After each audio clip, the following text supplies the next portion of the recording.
La agonía es el periodo de transición entre la vida y la muerte. Este proceso agónico no tiene un tiempo límite, puede ser breve o prolongado. Hasta hace algo más de medio siglo, la agonía y la muerte eran sinónimos.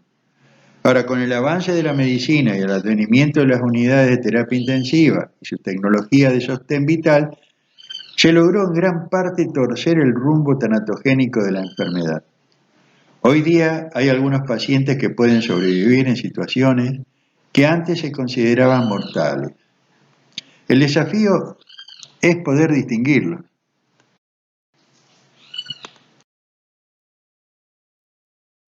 Celie describió cómo reacciona un organismo ante una agresión de un agente externo. La fase de agotamiento se corresponde con el período agónico.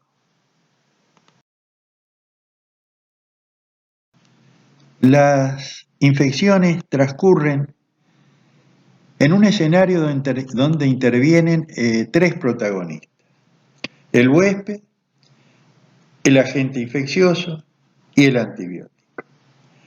De estos dos últimos se conoce mucho, pero no tanto del huésped.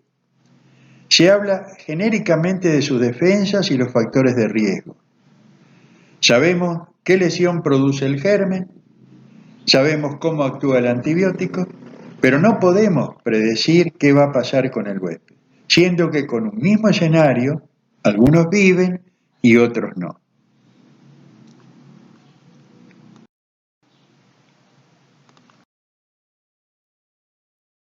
Para evaluar al huésped de terapia intensiva, utilizamos pruebas cutáneas y hallamos que son pacientes inmunocomprometidos en el 90% de los casos. Pero ¿quiénes van a sobrevivir?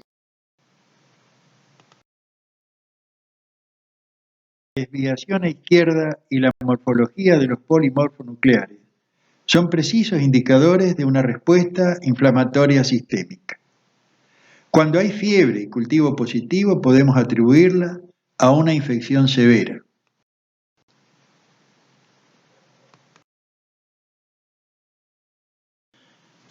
En los pacientes críticos, la albúmina puede descender rápidamente como expresión de un daño endotelial difuso.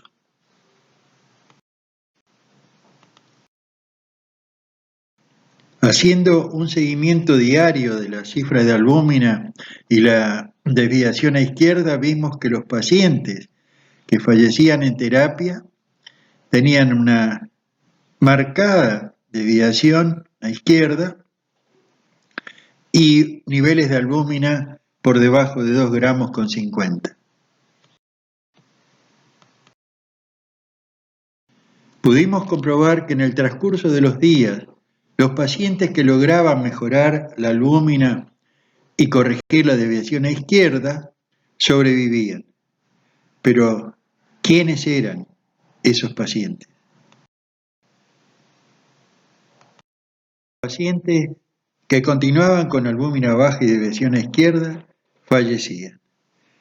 ¿Podemos predecir cuál va a ser la evolución?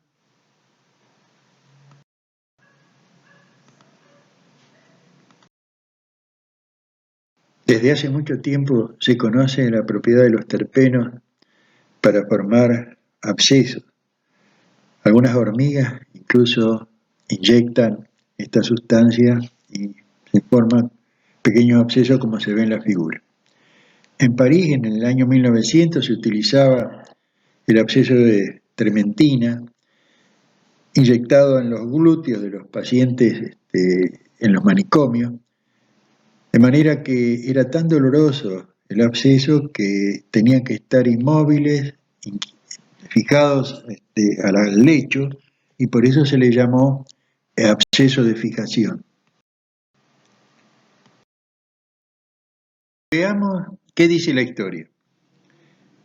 En Inglaterra, en 1912, morían 7 puérperas de cada 100 partos por fiebre puerperal.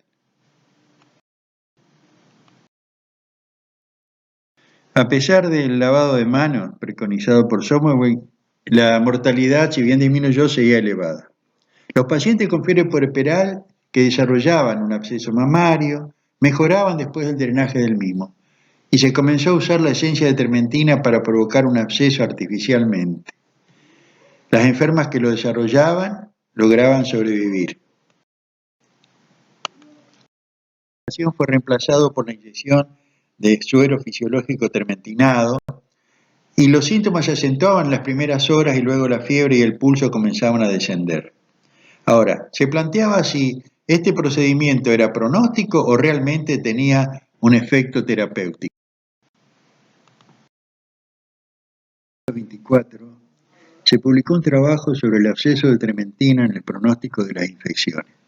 Las conclusiones fueron que el absceso de fijación es de un valor pronóstico de primer orden, sencillo, inocuo, que debería generalizarse en la mayoría de las enfermedades infecciosas.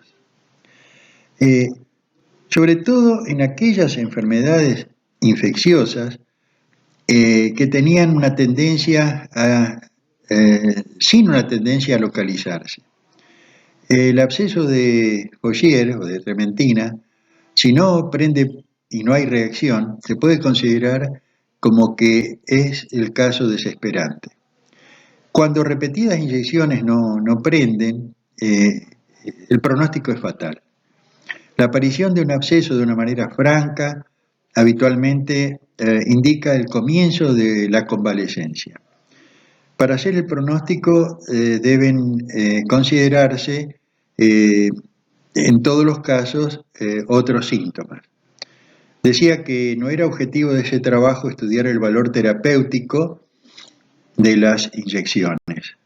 Lo consideraba de valor pronóstico.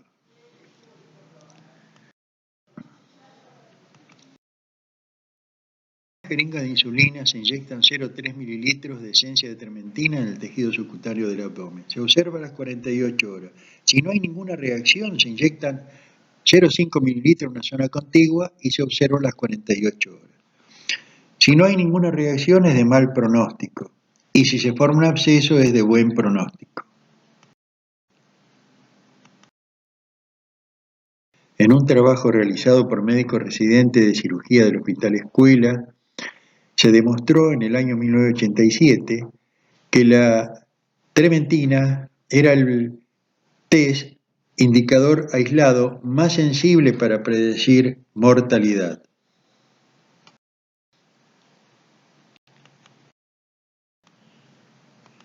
Si los pacientes con albúmina baja y desviación a izquierda tenían un 3 de trementina positivo, tenían altas posibilidades de sobrevivir, con una especificidad del 89%.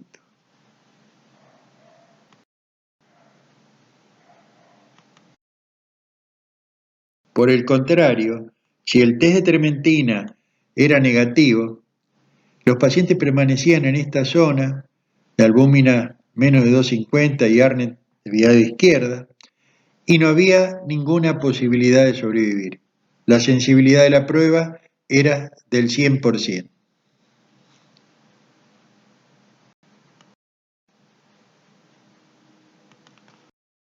Se efectuó el test de trementina en 50 pacientes críticos que tenían albúmina menos de 250 y ARNet desviado a izquierda menos de 250.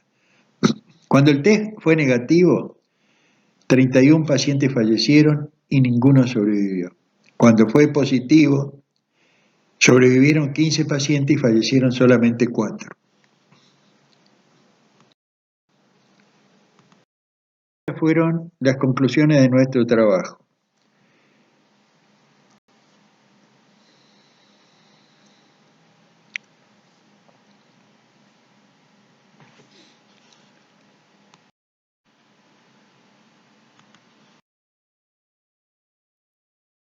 Y agotamiento está claramente señalada por una disminución de la albúmina que revela un daño endotelial difuso y un cambio en los polimorfos nucleares que señalan una respuesta inflamatoria sistémica. Algunos pacientes pueden sobrevivir si tienen trementina positiva, pero con trementina negativo los pacientes fallecen.